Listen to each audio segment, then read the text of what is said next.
সবাইকে খুব একটা শুভ সকাল জানাতে পারছি না। যখন আমি এই ভিডিওটা রেকর্ড করছি তখন আমি তাহাজ্জুদের নামাজ পড়ে বসলাম এবং আজকের তাহাজ্জুদের নামাজটা আমি স্পেশালি পড়েছি আমার বাবা মা এবং আমাদের গুলিবিদ্ধ জুলাই বিপ্লবী, আমি জুলাই যোদ্ধা বলি না, জুলাই বিপ্লবী ওসমান হাদি ভাইয়ের জন্য।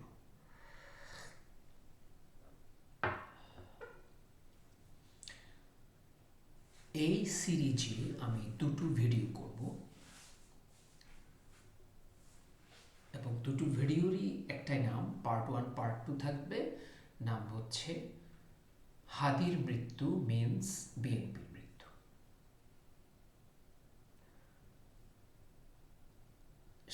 স্বৈরাচারী শেখ হাসিনা কি কি করেছে সেই ফিরিস্তি আমরা অনেক দিতে পারি।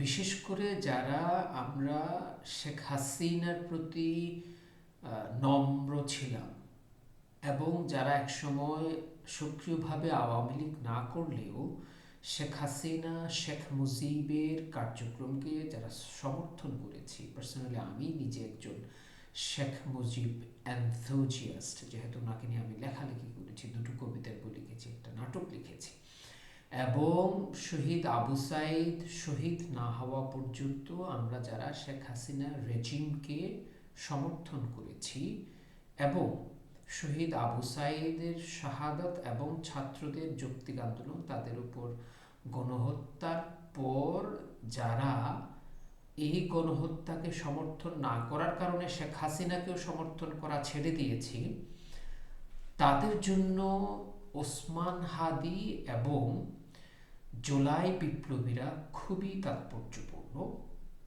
অন্যদের কাছে জুলাই বিপ্লব এবং জুলাই বিপ্লবীদের যে তাৎপর্য, আমাদের কাছে জুলাই বিপ্লব এবং জুলাই বিপ্লবীদের তাৎপর্যটা একটু আলাদা।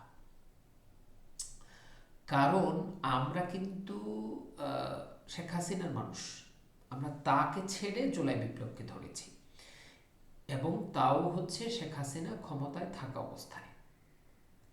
এটা আমাদের জন্য টাফ ছিল, ইমোশনালি টাফ ছিল, একাডেমিক্যালি টাফ ছিল, ফিলোসফিক্যালি টাফ ছিল এবং আমরা এটাও তখন বরণ করে নিয়েছি, we will have to dilemma, two fold dilemma. আমরা একটা অস্তিত্বের সংকটে ভুগব। নাম্বার 1, জুলাই বিপ্লবের সপক্ষ শক্তি যারা যারা শেখ হাসিনার বিপক্ষের মানুষ ছিল ওই 16 বছরে, তারা আমাদেরকে বলবেন নব্য রেভলিউশনারি বা নব্য জুলাই সমর্থক, নিও রেভলিউশনারি, নিও জুলাই সাপোর্টার। আর শেখ হাসিনার সমর্থক যারা, যাদের সাথে আমরা একসাথে শেখ হাসিনার পক্ষে কবিতা লিখেছি, গান করেছি, নাটক লিখেছি, তারা আমাদেরকে বলবেন যে আমরা ট্রেইটর, বেঈমান, মুনাফিক। নাও এই টু ফোল্ডেড ডাবল এজড সর্ডের ভেতরে থেকে, মাঝখানে থেকে আমাদের জুলাই বিপ্লবের সমর্থনটা একটু different from the other people. Now Osman হাদির শাহাদাত বা মৃত্যুর সাথে বিএনপির মৃত্যু কিভাবে জড়িত? প্রথমত, বিএনপি দলটি শেখ হাসিনার আমলে ব্যাপকভাবে ব্যর্থ। আন্দোলন সংগঠনের ক্ষেত্রে, দুটো ক্ষেত্রে, আন্দোলন সংগঠন এবং আন্দোলন সংগঠন, দুটো ক্ষেত্রেই বিএনপি ব্যর্থ। আমরা সবাই জানি তখন বিএনপি বলতো ঈদের পরে আন্দোলন, বৃষ্টি কমলে আন্দোলন, কুয়াশা বাড়লে আন্দোলন, মানুষের মাথার খুশকি ধুয়ে শুকালে আন্দোলন। আমরা এগুলো ভুলিনি।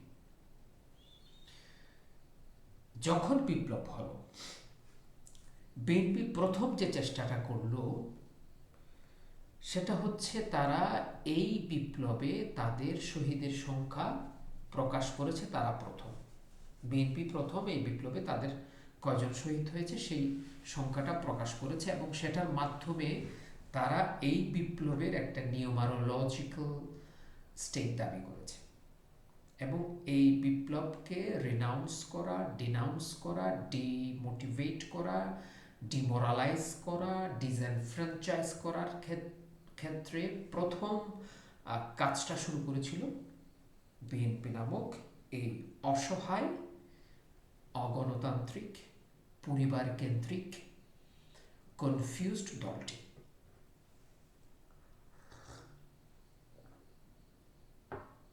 এরপর তারা এই বিপ্লবটাকে বিপ্লব বলতে প্রস্তুত না। তারা কি বলবে? অভ্যুত্থান। বিপ্লব বলতে দেয়নি তো শেষ পর্যন্ত, অভ্যুত্থানই বলেছে তারা। জুলাই গণহত্যাকে জুলাই গণহত্যা বলবে কি বলবে না সেটা নিয়ে তত্ত্বগুলো তারা হাজির করেছে।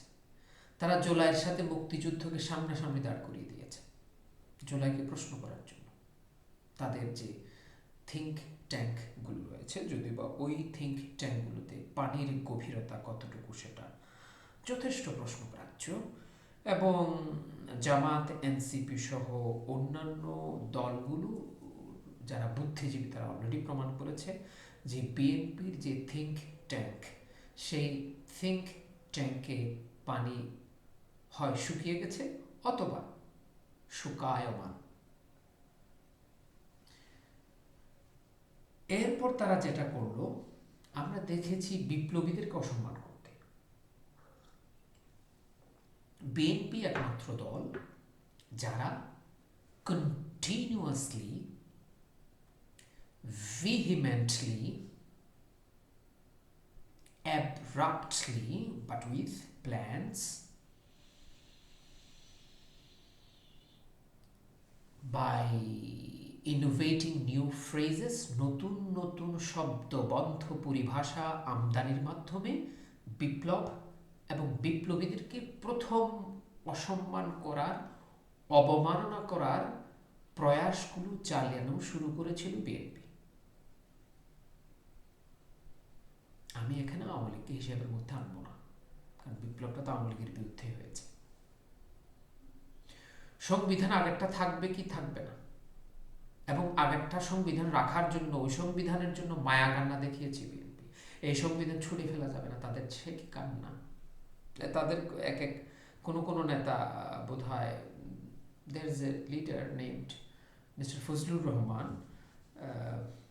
হ্যাঁ মিস্টার ফজলুর রহমান, অ্যাডভোকেট ফজলুর রহমান সাহেব, যিনি অলরেডি আন্তর্জাতিক অপরাধ আদালত, ইন্টারন্যাশনাল ক্রিমিনাল ট্রাইব্যুনালকে অসম্মান করার দায়ে, অবমাননার দায়ে অলরেডি আদালত তাকে সামন করেছে, যে যাকে তিনি তো কান্নাও করেছেন, আর অনেকগুলো নেতা কান্না করেছেন।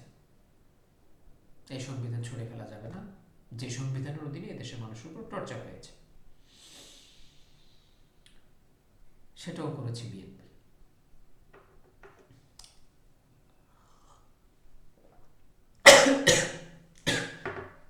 Excuse me. তাহলে সেটার সাথে শহীদ দের অসম্মানের সাথে, বিপ্লবকে অসম্মানের সাথে, হাদির উপর হামলার সাথে, হাদির মৃত্যুর সাথে কিভাবে জড়িত? এভাবেই হাদিদেরকে মেরে ফেলা যায়, যেটা আওয়ামী লীগ এস্টাবলিশ করেছিল শিবিরকে মেরে ফেলা যায়, যেটা হিটলার করেছিল। আরে আমরা তো পৃথিবীতে আসছি ইহুদিদেরকে মারার জন্য, ইহুদিদেরকে মেরে ফেলা যায়। ইহুদি মানে মানে হত্যাযোগ্য, মারণযোগ্য। এই যে নরমালাইজেশন, সাধারণীকরণ, স্বাভাবিকীকরণ, এই যে জেনারেলাইজেশন, সাধারণীকরণ, এই যে নরমালাইজেশন, স্বাভাবিকীকরণ, বিপ্লবকে অসম্মান করা, বিপ্লবীদের অসম্মান করা, আগের সংবিধানের জন্য পেট পুড়ে ওই সংবিধানকে মহানীকরণ, এই যে স্বাভাবিকীকরণ, জেনারেলাইজেশন, নরমালাইজেশন, সাধারণীকরণ, সরি আমি জেনারেলাইজেশনের সাথে সাধারণীকরণ যাবে, নর্মালাইজেশনের সাথে স্বাভাবিকরণ যাবে, এই প্রসেসটা করেছে বিএনপির বুদ্ধিজীবীরা, যাদের ট্যাঙ্কের পানি শুকিয়ে গেছে। এবং সেটা প্রমাণ করেছে এনসিপির এই ছোট্ট ছোট্ট বিপ্লবী ছেলেগুলো, যারা আমাকে মানে উৎসাহ যোগায় চট্টগ্রামের স্বাধীনতার জন্য কাজ করতে উৎসাহ যোগায়। আসলে আমি অনেকদিন ধরে গুছিয়ে নিচ্ছি চট্টগ্রামের স্বাধীনতার কাজগুলো, কাজ করে যাচ্ছি। এখন এই ছেলেগুলো আমাকে তো আরো অনেক উৎসাহ যোগায়। ছোট ছোট ছেলে, হাসিনার মতো একটা টাইরেন্ট রোগ পলিটিক্যাল পার্টি, 14 পার্টির অ্যালায়েন্স, এরশাদের মতো বিশ্ববাহার দলকে আউস্ট করেছে। নাও এই কাজটা করেছে বিএনপি। সেজন্যই আবু সাইদের মৃত্যু মানে কিন্তু বিএনপির মৃত্যুর যাত্রা শুরু। বিএনপি যদি মনে করে যে এসব করে তারা চির অম্লান, অমর, অক্ষয়, অজর, অব্যয় হয়ে যাবে, দ্যাটস নট গোনা হ্যাপেন। এটি হবে না। হ্যাঁ, এটা আমি জামাত এবং কমিউনিস্ট পার্টির ক্ষেত্রে মানব, যেগুলো করেও তারা অমর, অব্যয়, অজর, অক্ষয় হয়ে থাকবে। কেন? কারণ এই দুটো দলের দুটো জিনিস আছে, কঠিন জিনিস আছে। এক, জামাতের আছে কোরআন এবং হাদিস,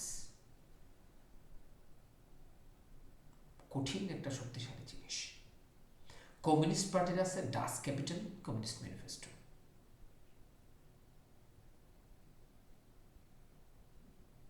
বিএনপি তো তা নেই। বিএনপি তো আদর্শবাদী দল না, বিএনপি তো জাতীয়তাবাদী দল।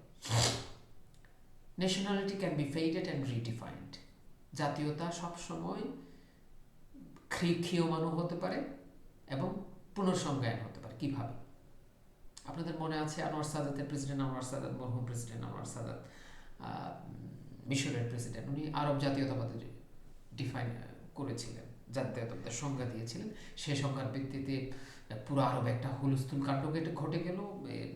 অনেকগুলো রাজা গাজা ক্ষমতাচ্যুত হলো, ইরাক থেকে শুরু করে একদম মিশর পর্যন্ত। কোথাও কোথাও বাদ পার্টি ক্ষমতায় আসলো, কিন্তু দিন শেষে, আজকের দিনে এসে সেই এনলার্জড, এনহ্যান্সড আরব জাতীয়তাবাদ কি আছে? নেই। জাতীয়তাবাদ মরতেই পারে, আবার নতুন জাতীয়তাবাদ তৈরি হতে পারে। যেমন আমরা এখন চট্টগ্রামে জাতীয়তাবাদের প্রস্তাবনা রাখছি, হতে পারে,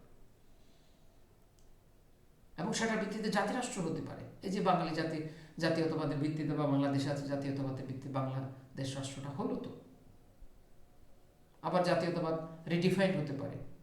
বলা হচ্ছে বাংলাদেশ স্বাধীন হয়েছে, যদিও বা সেটা ডিবেটেড। বাংলাদেশের সব কিছু তো কনফিউজড। বাঙালিরা জানে না তাদের জাতির পিতাকে, বাঙালিরা এটা শিওর না ইনস্ট্রুমেন্ট অফ সারেন্ডারে স্বাক্ষর করেছে ভারত, দেশটা নাকি তাদের, অথচ তাদের মিত্রবাহিনীর কোনো প্রতিনিধি নেই, এবং যে মিত্রবাহিনী হয়েছে কোনো ডকুমেন্ট নেই, instrument of agreement or memorandum of understanding or anything like that নেই। যাক না, তাহলে হয়েছিল বাঙালি জাতীয়তাবাদ দিয়ে রাষ্ট্রটা রিডিফাইন করলেন জিয়া রহমান সাহেব, আমার অন্যতম একজন পলিটিক্যাল আইকন। বিশ্বউড দ্যাট আমি বিএনপি করি না, বিশ্বউড দ্যাট আমি বিএনপির স্ট্র্যাটেজির সাথে দ্বিমত পোষণ করি, বাট ব্যক্তি Zia Rahman is a political icon in terms of anti-imperialist movement. আমি ওনাকে সাম্রাজ্যবাদ বিরোধী আন্দোলনের ক্ষেত্রে ওনার আদর্শটাকে আমি গ্রহণ করি। নাও তিনি কিন্তু বাংলাদেশের জাতীয়তাবাদ দিলেন, তার মানে জাতীয়তাবাদ রিডিফাইন হতে পারে, জাতীয়তাবাদের সৃষ্টি হতে পারে, বিদ্যমান জাতীয়তাবাদ বিলুপ্ত হতে পারে। তার মানে বিএনপির মতো দল বিলুপ্ত হওয়াটা I think it's in the twinkling of eyes. No, BNP নেই, it's possible. Now, এরপর বিএনপি যে কাজটা করেছে সেটা হচ্ছে যে আওয়ামী লীগ নিষিদ্ধ হবে কি হবে না সেটা নিয়ে তাদের টেনশন। আওয়ামী লীগ নিষিদ্ধ করা যাবে না, আওয়ামী লীগের এই নির্বাচনে থাকা লাগবে। আমাদের অনেকগুলো বিএনপির থিঙ্ক ট্যাঙ্ক, আমি তাদের নাম নেব না, এই পড়াশোনা না জানা লোকগুলোর নাম নিয়ে লাভ নেই, আমি ভুল একজনের নাম নিয়ে ফেলেছি, ওনার সেটার জন্য আমি সরি। তারা আওয়ামী লীগকে চায়, তারা 14 দলকে চায়, তারা জাতীয় পার্টিকে চায়, তাদের জন্য 14 দলের জন্য তাদের মন কাঁদে, জাতীয় পার্টির জন্য তাদের মন কাঁদে, আওয়ামী লীগের জন্য তাদের মন কাঁদে। তারা আওয়ামী লীগকে নির্বাচনে অংশ নিতে চায়। তারা ভুলে গেছে নাজি পার্টি নামক একটি পার্টি পৃথিবীতে ছিল, সেটিকে নিষিদ্ধ করা হয়েছে। নাজি পার্টির নাম শুদ্ধ মুখে নেওয়া যায় না। তারা নুরেমবার্গ ট্রায়ালের কথা ভুলে গেছে। তারা পৃথিবীতে এরকম আরও অনেক দেশ আছে যেখানে গণহত্যাকারী দলগুলোকে নিষিদ্ধ করা হয়েছে, সেই দলগুলোর কার্যক্রম চালানো যায় না, অথচ তারা চায়, বিকজ তাদের থিঙ্ক ট্যাঙ্ক যারা রয়েছেন তাদের যে আধ্যাত্মিক উন্নতি সেটি নাই। এবং এইটা করার মাধ্যমে কিন্তু তারা এই বিপ্লবকে অবনমনের যে কাজটা সেটি সম্পন্ন করেছে। বিপ্লবকে নিচে টেনে নামা আনা, লোয়ারিং দ্য মানে রেভলিউশন, একটা বিপ্লবের যে উচ্চ মর্যাদা, উচ্চ সম্মান, সেটাকে টেনে তারা নিচে নামানোর পথিকৃতের ভূমিকাটা কাজ করেছেন তারা। সেজন্যই আজকে বিপ্লবের বরপুত্রদের উপর হামলা সম্ভব হচ্ছে, এবং সেটা বিএনপি করেছে বা বিএনপি করিয়েছে। আপনারা আমাকে মেরে ফেলবেন, নো প্রবলেমস, নো প্রবলেমস, আমাকে মেরে ফেললে কোনো সমস্যা নেই। চট্টগ্রামের স্বাধীনতা নিয়ে যে কাজগুলো সবগুলো আমার গোছানো শেষ। আমার ছাত্রদেরকে আমি বুঝিয়েও দিয়ে দিয়েছি, আমাকে মেরে ফেললেও সমস্যা নেই, তারা এটা সেরে নেবে। কারণ আমরা যারা তরুণ প্রজন্ম, আমরা ওই যে মুজিবুর রহমান ছিল সেজন্য মুজিবের রক্তই লাগবে আওয়ামী লীগের নেতৃত্ব দেওয়ার জন্য, জিয়াউর রহমান ছিল জিয়ার রক্তই লাগবে, কিংবা জিয়ার জীবনসঙ্গিনী লাগবে, বা জিয়ার সন্তানের জীবনসঙ্গিনী লাগবে বিএনপি নেতৃত্ব দেওয়ার জন্য, that is a wrong idea. George Washington was there and he led the United States of America to independence and he step down. America কি মরে গেছে? মরেনি তো। আপনারা আমাকে মেরে ফেলবেন, হাদিকে মেরে ফেলেছেন, ইনকিলাব মঞ্চ কি মরবে? মরবে না। বিপ্লব মরবে? মরবে না। আমাকে মারবেন, মেরে ফেলেন, নো প্রবলেমস। চট্টগ্রামের স্বাধীনতা নিয়ে আমরা যে কাজগুলো করছি সেগুলো মরবে না, ইটস নট পসিবল।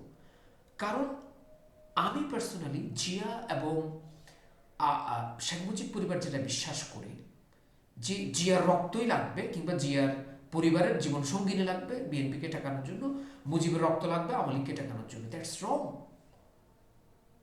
জিয়ার পরিবারে কেউ জন্ম হলেই সে পৃথিবীর সমস্ত নেতৃত্বের গুণাবলী নিয়ে, জ্ঞান নিয়ে জন্ম নেবে, সেটা দ্যাট ইজ রং।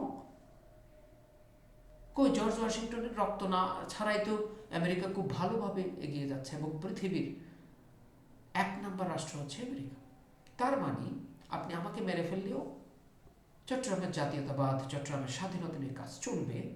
হাদিকে আপনি মেরে ফেলেছেন, হাদির বিপ্লব, ইনকিলাব মঞ্চ থাকবে, বিপ্লবের ঝান্ডা কেউ না কেউ হাতে তুলে নেবেই নেবে। প্রথম পর্ব শেষ। বাট আমরা ক্ষুব্ধ, বিএনপির উপর ক্ষুব্ধ, হাদির উপর আক্রমণ করার জন্য, বিপ্লবকে অসম্মান করার জন্য, বিপ্লবীদের অসম্মান করার জন্য, আওয়ামী লীগের পক্ষাবলম্বন করার জন্য, 14 দলের পক্ষাবলম্বন করার জন্য, জাতীয় পার্টির পক্ষাবলম্বন করার জন্য। যেখানে আমি নিজে আওয়ামী লীগের বিরুদ্ধে, 14 দলের বিরুদ্ধে, জাতীয় পার্টির বিরুদ্ধে আন্তর্জাতিক আদালতে মামলা করেছি আমার ক্ষুদ্র জ্ঞান নিয়ে। ক্যারিবিয়ান কোর্ট অফ জাস্টিসে আমি একটা মামলা ফাইল করেছি, দেখা যাক সেগুলো তারা কগনাইজ করে কিনা। বাট আবারও বলছি, হাদির মৃত্যুর মানে বিএনপির মৃত্যুর ক্ষণ গণনা শুরু।